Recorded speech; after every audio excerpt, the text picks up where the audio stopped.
It's a Real News Network, and we're talking about the Kurdish question in Turkey and the region with Baris Karaagac. He is a lecturer in international development studies at Trent University in Ontario. He's also the editor of the book Accumulations, Crises and Struggles, Capital and Labor in Contemporary Capitalism. Thanks for joining us again, Baris. Hello. So Baris, when we left off, we were talking or beginning to talk about the struggle, the Kurdish struggle in Turkey, and we were talking about the contemporary situation. But this is a historical war against the Kurds launched by the Turkish state. Give us some context to the history here. Well, Kurds have lived first under Ottoman rule in the region, and then under the rule of the Republic of Turkey since 1923. And when we look at the last 2 centuries only, there have been tens of rebellions against the Turkish-controlled state by various Kurdish groups. But the most important of them all is the insurgency that was started by the PKK in the early 1980s, to be more specific, in 1984. When we look at the PKK, what do they want? Well, they have the most important issue. Actually, this dates back to the founding days of the Turkish Republic, is the status of Kurds in the state. Although Kurds were one of the 2 main founding groups of the new republic, the republic was established as a Turkish republic, and minority groups were not recognized, at least linguistic or cultural minority groups were not recognized. The only minority groups that were recognized were the religious ones, such as Jews, Christians, etc. So Kurds were not considered a minority within the Turkish Republic. So this Kurdish conflict is about the status of Kurds.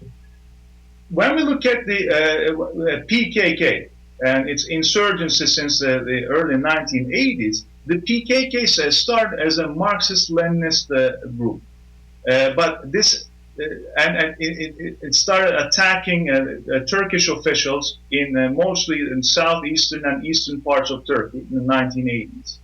But it also attacked Kurds who collaborated with the Turkish state.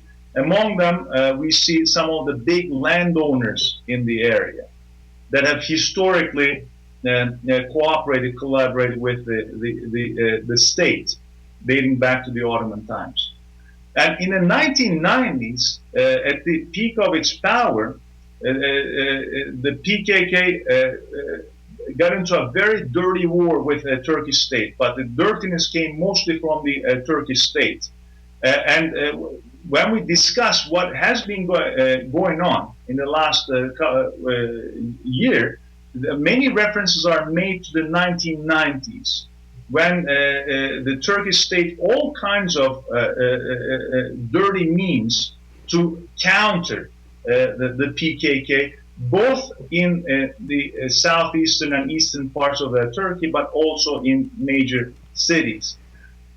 A turning point came in 1999, when the leader of the Kurdish movement and the PKK, Abdullah Öcalan, was captured by Turkish security forces. Abdullah Öcalan, who is still the undisputed leader of the Kurdish movement, has been in jail, in Turkish jail, for 16 years, on an island jail in the Marmara Sea. This date is very important, not because it is the year when Öcalan was imprisoned, but there was a significant ideological shift within the PKK. Since then, Öcalan has developed this notion of democratic confederalism. Before that, the goal of the Kurdish insurgency was to achieve independence for Kurds and other ethnic groups in the country or within the Middle East. In the Middle East, we don't have exact numbers, but there are between 30 and 40 million Kurds. But since 1999, he's been talking about this democratic confederalism, which has been influenced significantly by Murray Bookchin. So who is he? Communalism. Murray Bookchin is he died in 2006, if I remember correctly.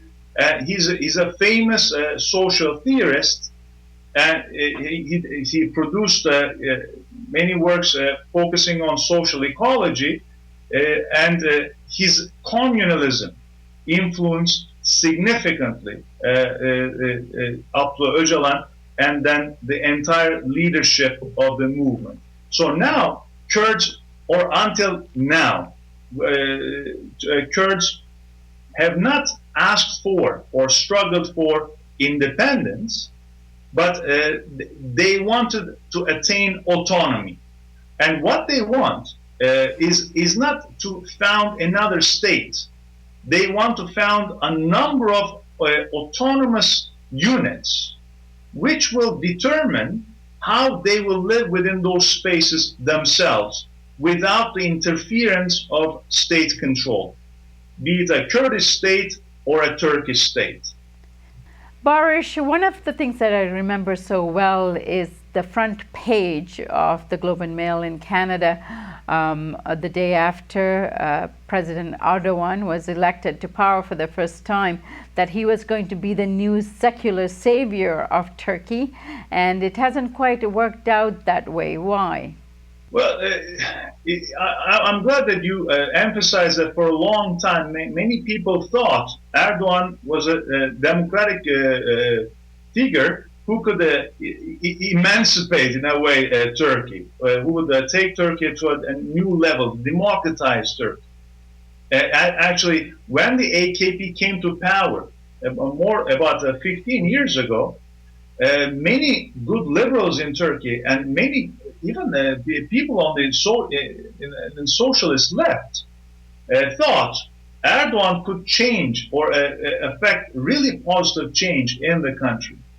It's turned out that Erdogan's goal was to become a dictator, and he acts like a dictator today. And why this is so important at this moment politically is because of the Western alliance with Turkey and more dependent on Turkey for the war in Syria, for managing the refugees and playing their surrogate in the region. But that's all falling apart because of the Turkish state's attacks on the Kurds, particularly given that the Kurds are needed in this fight against ISIS. Give us a sense of what your analysis is about all of this. Well, this has led to a lot of tension, actually, between the United States and the Turkish state. The United States and President Erdogan. Actually, during his last visit to the United States, he was not welcomed by the United States officials, and it was a really cold, unfriendly welcome. The United States sees Kurds as allies in its war against ISIS, whereas Turkey sees those people as terrorists. So, but of course, as I said earlier, that Erdogan's attitude stance towards the Kurdish question changed quite rapidly following the electoral victory of the pro-Kurdish HDP last summer. Because that party, during the electoral campaign, made it very clear.